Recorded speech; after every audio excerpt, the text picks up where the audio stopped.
Es momento de abrir nuestra mesa de desayuno con un nuevo invitado, Marcos, así que contanos un poquito de qué se trata. Mira, vamos a leer un poquito del currículum que tiene. Es profesor de historia, doctor en ciencias humanas, ejerce la docencia en el departamento de historia de la Facultad de Humanidades. Entre sus producciones se encuentra el libro, la premisa que y lo dijo, aquí no pasa nada, historia política en Catamarca de los años 70. Y tiene muchas cosas más, director de proyectos de investigación y desarrollo interdisciplinario de la 2 de la UNCA. La verdad que tiene de todo, El manto, también estuvo única denominado bajo el manto de la Virgen del Valle, aproximaciones al catolicismo como cultura política en primera mitad del siglo XX. O sea, tiene muchas producciones. Estoy hablando del doctor Jorge Perea, le damos un fuerte aplauso, la verdad. Bienvenido a Una Mañana Glam. Y lo primero que me dijo, y la presbicia, porque yo le dije que son de solidario con vos en la presbicia, somos compañeros de ruta. Pero ahí estamos. Y yo me quería hacer el que veía, no veía un sorongo. Después de los 40 años uno no le escapa ni a las arrugas ni a las presbicias, pero te estás acercando. Y ya estamos llegando. ¿Cómo estás, Jorge? Muy bien, gracias por la invitación. Hermoso programa en un hermoso día en la mejor estación del año. Exacto, ya sabemos qué tiene, no hace falta ni que le preguntemos. No, la consigna ya está contestada. Sí. Lo dije. Ahí estamos, pero nosotros, la invitación viene por lo que fue el feriado ayer, que mucha gente dice queriendo el feriado fin de semana largo, lo paso bárbaro, me fui aquí, me fui allá, pero nadie sabe por qué es el feriado en ciertas circunstancias, sobre todo acá en Catamarca. ¿Qué pasó en ese contexto de la historia? Bueno, mi último libro, uno de mis últimos libros que pudiste leer en parte, el título es Aquí no pasó nada, historias y memorias de la violencia política en la Catamarca de los años 70. Es una frase que te lo acerco, sí, es un libro grandote que parte de una frase que yo escuché mucho durante la niñez, la adolescencia. Es un sintagma cristalizado en la sociedad catamarqueña que cuando pensaba y piensa en nuestro pasado reciente, o cuando pienso un montón de violencia, inclusive violencias cotidianas que se desarrollan en los barrios, en las casas, en las familias, es una especie de bastón, ¿no? Para cerrar cualquier conflicto, decir aquí no pasó nada, ¿no? Una mujer es golpeada, aquí no pasó nada. Un amigo gay es violentado, aquí no pasó nada. Hubo desaparecidos en Catamarca durante la década de los 70, aquí no pasó nada. Entonces, a través de estas frases se ha cerrado, se ha suturado de manera artificial un montón de heridas que atraviesan nuestra sociedad, nuestra vida, sobre las cuales resultó durante mucho tiempo muy difícil hablar. Entonces ese es un punto de partida, por lo menos para pensar el 24 de marzo. Porque acá, en Catamarca, aquí no pasó nada, es una cuestión cultural. Porque vos estás en tu casa y pasa algo y son narrativas dominantes, ¿no? Diríamos, que tienen como principal objetivo seguir violentando lo que es violentado. Por eso decía, pensar ocultando y naturalizando también, naturalizando la presencia de aquello que es negado en la vida propia y en la vida de la sociedad catamarqueña. Pensar la dictadura, pensar el 24 de marzo es no solo fijar una mirada de tipo evocativa sobre el golpe de Estado del 24 de marzo de 1976, sino una oportunidad desde mi punto de vista para poder pensar las múltiples prácticas represivas que atraviesan a lo largo de la historia la vida de todos los catamarqueños y de todas las catamarqueñas, y que intentan homogeneizar de manera artificial lo que somos, ¿no? Una enorme cantidad de diversidades, de colores de piel, de maneras de sentir la vida, de expresarnos culturalmente, de identificarnos políticamente, de pensar la religión, de elegir a quienes queremos. Digo, en ese sentido me parece a mí que pensar el pasado reciente es una herramienta para mirarnos hoy en día y para poder también percibir cuáles son las posibilidades que están abiertas para nuestro futuro, que son siempre múltiples y conflictivas. Yo me acuerdo de algunas situaciones acá que las pude vivir, por ejemplo, cuando fue el cacerolazo en todo el país, que salían el tema económico, era prácticamente. Y yo me acuerdo que acá en Catamarca estábamos sentados en la vereda comiendo picadita, tomando birrita, no pasaba nada acá. O sea, no pasaba nada prácticamente. todos los hechos históricos que son a nivel nacional los atraviesan de la misma forma los catamarqueños. A ver, es una posibilidad de mirar lo que nos ocurre. En todo caso, lo que podríamos intentar percibir es en qué medida lo que ocurre en otros lados ocurre a lo catamarqueño. ¿Qué quiero decir con esto?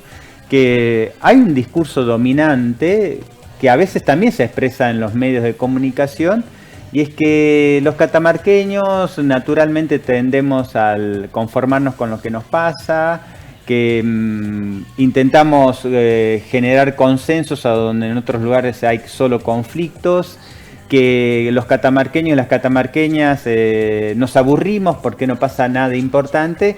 Y si uno mira con un poquito más atención nuestra propia vida y la vida de nuestra sociedad y lo que nos han contado nuestros padres, que nos han contado nuestros abuelos, hay innumerables episodios en años recientes que dan cuenta de absolutamente lo contrario.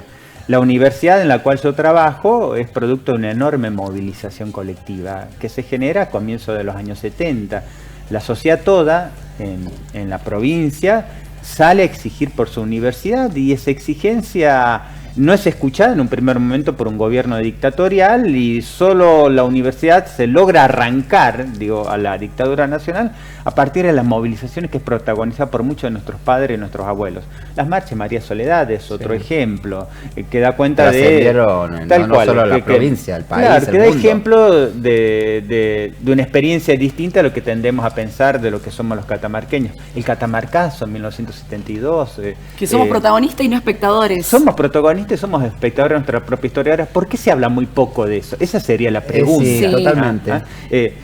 ¿Por qué? A ver, doy un solo ejemplo. ¿Por qué en general se conoce muy poco, aunque es resguardado en algún lugar de la memoria colectiva, que luego del 24 de marzo de 1976 llega a Catamarca un militar que se llama Rausino, que asume como jefe de policía de la provincia de Catamarca, y dice que su compromiso con la sociedad catamarqueña en la primera conferencia de prensa era acabar con la inmoralidad, con la corrupción y con la subversión. Es interesante ver la jerarquía de peligros que encontraba para la sociedad catamarqueña. De manera inmediata... Fuerte las tres palabras, ¿no? Las tres palabras. De manera inmediata, al solo días de ser reducido a Catamarca, se inicia una enorme racia, no solo en la zona roja de Catamarca, sino una racia que estaba destinada a detener homosexuales, a personas que eran consideradas sospechosas en función de su elección sexual en la provincia de Catamarca.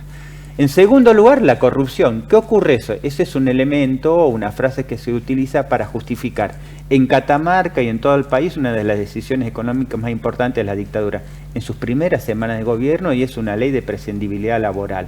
Luego del 24 de marzo de 1976, más de un montón de catamarqueños son dejados sin trabajo de manera casi inmediata, son echados del empleo público. Y luego la subversión. Detrás de esa excusa son detenidos catamarqueños y catamarqueñas que tenían ideas diferentes y que son puestos a disposición del Poder Ejecutivo Nacional, y otros son desaparecidos.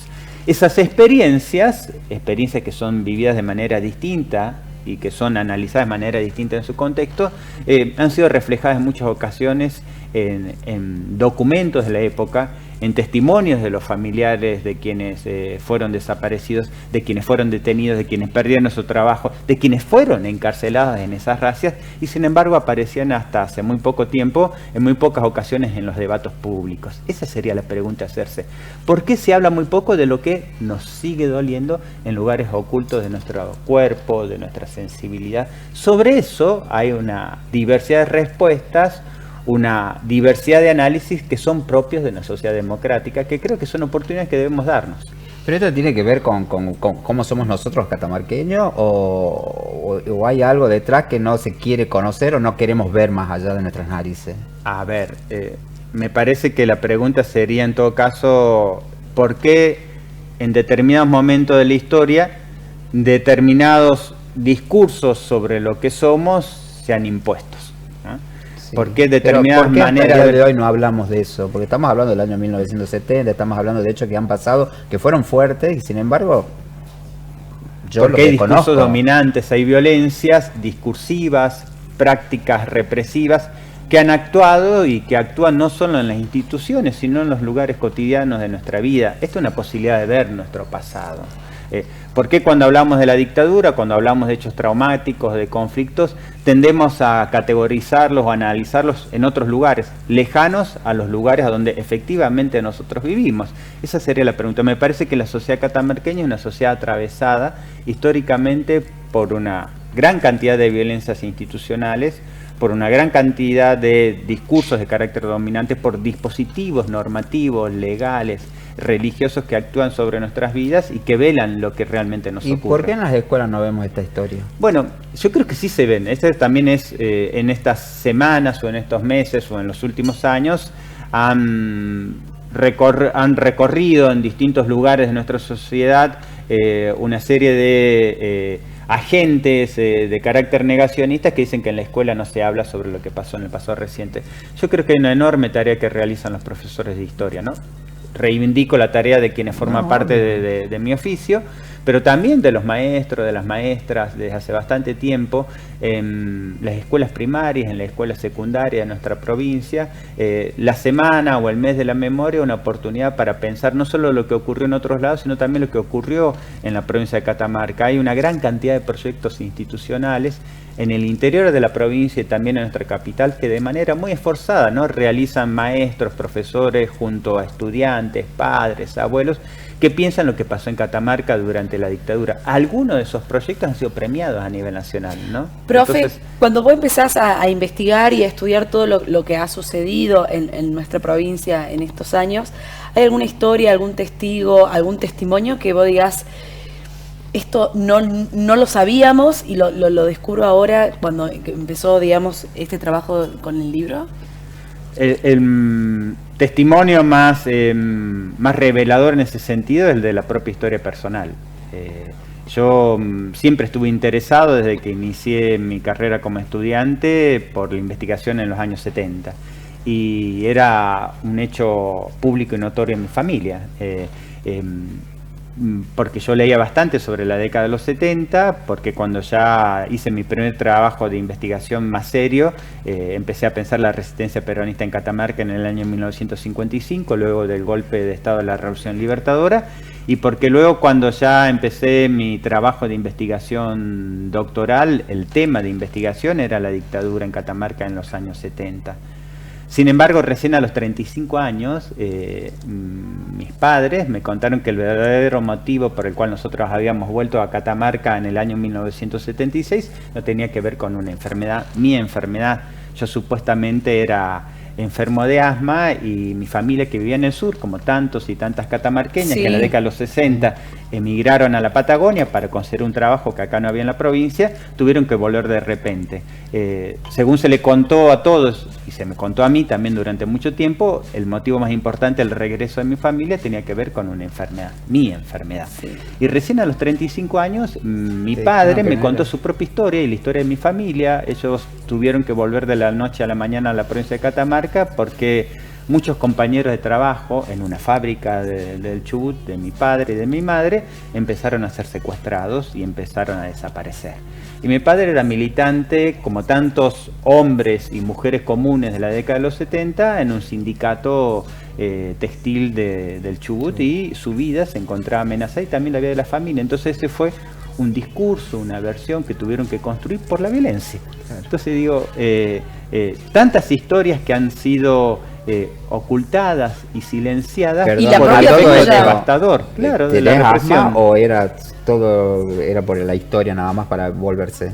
Yo tenía un pequeño problema de salud, tengo tantos problemas como otros, pero eso se convirtió en el motivo principal. Me parece que contar sobre esto también nos ayuda a pensarnos a nosotros y a nosotras, porque los discursos negacionistas y relativistas sobre la violencia del terrorismo de Estado suelen girar en torno a que ni ocurrió tanto, ni lo que ocurrió acá en la provincia, ¿no? Que Catamarca durante la década de los 70 fue un paraíso en medio del enorme campo de concentración de todo el país, pero los catamarqueños podíamos arreglarnos. Y esto en términos subjetivos y en términos objetivos, a través del análisis de los documentos, no estoy hablando de versiones, sino de los documentos de la época, ha sido absolutamente demostrado como falaz.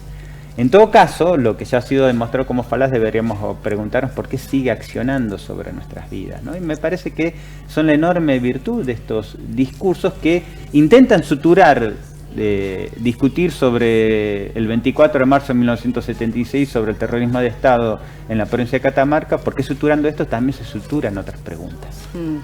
¿Se dan cuenta? Sí.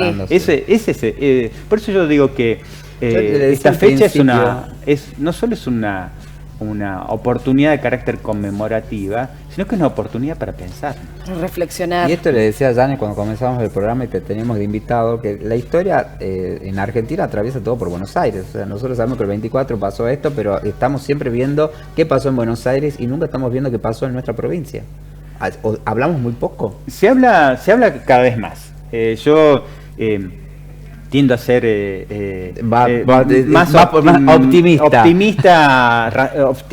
Soy optimista de la razón, ¿no?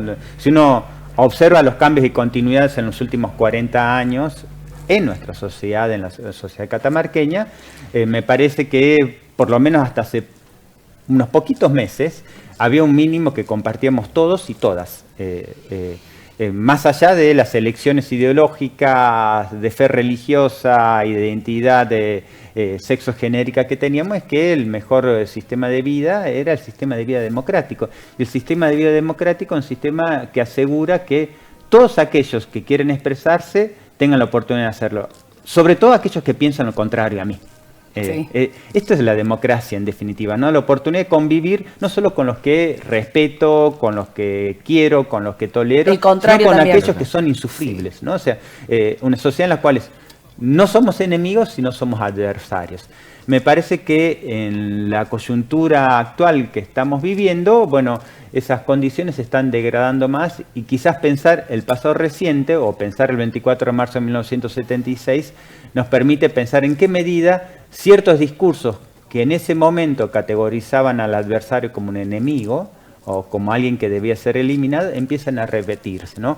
Ciertas prácticas que se utilizaban no solo contra el adversario político, sino contra un subversivo, con aquel que no debía vivir en nuestra sociedad, empiezan también a naturalizarse. Entonces, en el presente vos decís que hay una cantidad importante de gestos, de prácticas, de discursos que empiezan a ser cada vez más alarmantes porque dan cuenta de otros procesos políticos. La historia no se repite de ninguna manera, pero hay condiciones que dan cuenta de condiciones en las cuales la democracia se degrada y en las cuales las experiencias autoritarias se hacen cada vez más presentes. Acá están mandando un mensaje y dice, preguntarle por favor qué puede contar de la masacre de la Capilla del Rosario en Fray Mamerto de Esquivel. Bueno, la masacre de Capilla del Rosario es otro hecho que investigué, es un hecho que atraviesa este libro. De hecho, la tapa es de ahí, ¿no? Sí. De Capilla del Rosario. Es una masacre que se produce el 11 de agosto de 1974, luego del intento de copamiento frustrado del Regimiento de Transportado 17 por una columna de una organización guerrillera, el PRT. Luego de ese intento frustrado, un grupo de guerrilleros son aislados en un sitio que se conoce hoy como Capilla del Rosario y cuando se rinden son fusilados, ¿no? Por soldados del ejército argentino. Y acá nos encontramos ante un hecho paradigmático, ¿no? A analizar en términos de lo catamarqueño, en términos también de lo que es el terrorismo de Estado. Hay dos falacias que se construyen en torno a intentar justificar lo ocurrido, ¿no? Que es la falacia de la correspondencia, como hubo un intento de copamiento del regimiento por parte de guerrilleros, los militares se vieron obligados a fusilar a personas que se habían rendido, ¿no? Es una falacia que gira en una innumerable cantidad de violencia. Vos me obligaste a hacer lo que yo tuve que hacer por lo que vos hiciste antes, ¿no? Se vive de manera cotidiana en un montón de lugares, sobre todo en lugares de violencia doméstica, ¿no? Los hombres que golpean a las mujeres lo hacen porque la mujer antes le gritó o porque ella hizo algo que a él lo obligó a actuar de determinada manera. Y en ese sentido, ¿qué se intenta? Se intenta difuminar responsabilidad sobre la propia decisión que se tomó en ese momento, que fue un crimen de guerra, ¿no? Asesinar a quienes que habían cometido, a los que habían cometido un delito, que eran los guerrilleros del PRT-ERF. ¿Qué se tenía que hacer en esas circunstancias? Como se tiene que hacer en cualquier sistema en el cual la legalidad impera, era detener a los guerrilleros, procesarlos y juzgarlos. No matarlos. No matarlos cuando se habían rendido. Y en segundo lugar, la falacia de la equivalencia. La violencia guerrillera es equivalente o tiene el mismo sentido que la violencia que ejercieron las fuerzas del Estado. Precisamente quienes tienen el patrimonio de la fuerza, en ese momento, en otro momento del pasado, en este presente y en cualquier momento del futuro, tienen una obligación. Y es justamente velar la vida de todos los ciudadanos, de aquellos que han cometido delito y de aquellos que no lo han cometido. Es importante hablar de este hecho porque es un hecho que es anterior al golpe de Estado del 24 de marzo de 1976 y también demuestra que la violencia durante la década de los 70 es un hecho que debemos pensar, discutir y problematizar entre todos. ¿A dónde podemos conseguir tu libro? Ay, bueno, gracias por preguntar. No sé. Este es nuestro. Mentira. Queda en la biblioteca de Una Mañana Clan. Este libro lo pueden... por las dudas. Es producto de un esfuerzo, que es el esfuerzo de mi editor, de Héctor Luna, de la librería, el editorial El Trébol, que se encuentra en la calle Motabotello y Salta, ¿no? Es un libro que tiene más de 500 páginas, por lo tanto significó para el editor un enorme esfuerzo económico y además es un muy buen producto. Y para vos, profe, ¿cuánto tiempo te llevó esto? Plasmarlo, lo vemos acá en 500 hojas, pero en tiempo real, ¿cuánto te lleva? Investigación, Bueno, no quiero exagerar, pero gran parte de mis últimos 20 años de vida se encuentra atravesada por la investigación de la masacre de Capilla del Rosario, en términos de militancia académica y de militancia política, porque de manera salteada y de manera periódica tomé y retomé la investigación, aunque siempre estuve interesado por el tema y siempre estuve preocupado por lo que ocurría en torno a la lucha por la memoria y la verdad y la justicia en Catamarca, pero en muchos momentos de mi vida no encontraba el modo adecuado de contar, de escribir, el tono con el cual poder relatar lo que había pasado, ¿no? Y el libro se terminó desanudando en un año aproximadamente, pero fueron 19, 18 años de un larguísimo recorrido, que es el recorrido, creo que en términos vitales muchas veces uno tiene para poder pensar experiencias traumáticas de la vida personal, digo. Sí. Y entonces, en alguna medida, el poder escribir siempre, en esta ocasión y en otras ocasiones, el poder escribir sobre el pasado también es una oportunidad para poder pensarme. Entonces, ahí. Acá hay un título que ya define el libro. Sí. La violencia parapolicial en un Catamarca, entre paréntesis, que, como siempre, es excepción. Bueno, sí. Aquí no pasó nada. Bueno. ¿Qué título? Y la verdad que lo usamos mucho. ¿Cuál sería la reflexión final sobre un 24 de marzo que usted nos quiera dar, nos quiera regalar? El 24 de marzo, desde el punto de vista de quienes luchan, creo, por la memoria y la verdad y la justicia, es una pregunta lanzada al aire, ¿no? En torno a nuestro pasado y en torno a nuestro presente. Es una oportunidad para construir el futuro de manera colectiva, ¿no? En la cual la posibilidad de la diversidad y la diferencia, de poder discutir de manera conflictiva sobre lo que nos ocurre, no se encuentre negada. Entonces, el 24 de marzo no es una fecha cristalizada, no es un hito que define todo, sino que es una herramienta para que los argentinos, los catamarqueños y las catamarqueñas podamos discutir sobre aquello que no quiere ser discutido. Bien, la verdad que nos deja con la boca abierta, nos deja pensar, reflexionando. reflexionar, eso nos hiciste hacer, así que bueno, muchísimas gracias, profe, la verdad que sos... Yo creí que iba a venir con un 24 de marzo, se celebra por esto, viste, mucho más. Todo lo que mucho sabés. más efemérides. Sí. Pero no, la verdad que quedamos pensando y nos dio ganas de leer aquí, no pasó nada, les cuento en serio, ¿eh? Así que ya saben, si quieren un libro de un catamarqueño para que sepan de la historia nuestra, acá está, búsquenlo en el Trébol, Salta y Mota Botello, ahí lo van a conseguir. Muy bien. Y sale, ya les digo, no No sale caro, ¿no? No, para nada. Se van Listo. a sorprender del precio. Sí, Listo. ya está. Lo van a ir a Con consultar. más razón tienen que ir a Sí. comprarlo. Gracias, Jorge, por No, llegar gracias acá una por la mañana invitación, grande. la pasé muy bien.